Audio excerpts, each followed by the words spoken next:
आपने अक्सर फिल्मों में या आम जीवन में भी सुना होगा कि कोर्ट में गीता पर हाथ रखकर कसम खाई जाती थी। लेकिन क्या आप जानते हैं ऐसा क्यों किया जाता है? भारत में मुगल शासकों ने धार्मिक किताबों पर हाथ रखकर शपथ लेने की प्रथा शुरू की थी। तब यह प्रक्रिया एक दरबारी प्रथा थी। इसके लिए कोई कानून नहीं था। लेकिन अंग्रेजों ने इस प्रथा को कानून बना दिया और इंडियन एक्ट 1873 को पास किया और सभी अदालतों में लागू कर दिया। इस एक्ट के तहत हिंदू संप्रदाय के लोग गीता पर, मुस्लिम संप्रदाय के लोग कुरान पर और ईसाई संप्रदाय के लोग बाइबिल पर हाथ रखकर कसम खाते थे।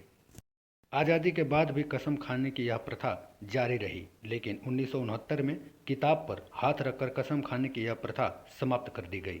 जब लॉ कमीशन ने अपनी 28वीं रिपोर्ट सौंपी तो देश में भारतीय अधिनियम 1873 में सुधार का सुझाव दिया गया और इसके जगह पर एक्ट 1969 को पास किया गया। इस एक्ट के तहत पूरे देश में एक समान शपथ लागू किया गया।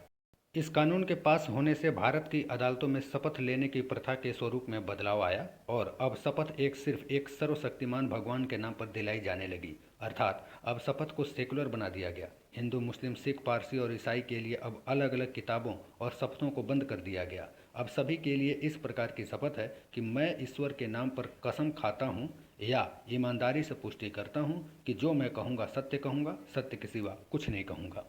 नए ओथ एक्ट 1969 में यह भी प्रावधान है कि यदि गवाह 12 साल से कम उम्र का है तो उसे किसी प्रकार की शपथ नहीं लेनी होगी। ऐसा इसलिए क्योंकि बच्चे स्वयं ईश्वर का ही रूप होते हैं।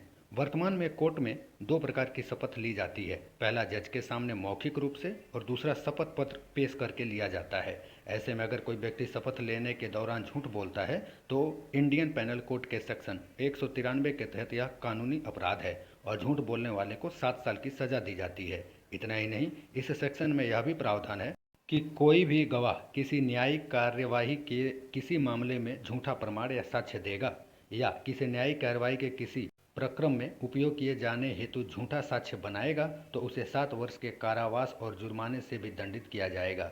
यह अपराध तभी दर्ज किया जा सकता है जब गवाह ने सत्य वचन की शपथ ली हो। यदि वह शपथ नहीं लेगा तो शपथ भंग अपराधी भी नहीं कहलाएगा।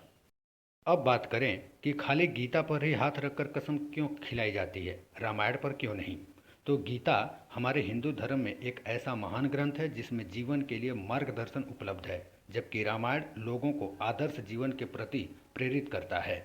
इस्लाम में कुरान और क्रिश्चियन में बाइबिल को समान रूप से माना जाता है, मार्गदर्शन करने वाले धर्म ग्रंथ के रूप में माना जाता है। इसलिए वह एक अपराधी है तो उसका रास्ता, उसका जीवन सरल और अच्छे कर्मों वाला हो, इसलिए गीता पर ही हाथ रखकर कसम दिलाई जाती है।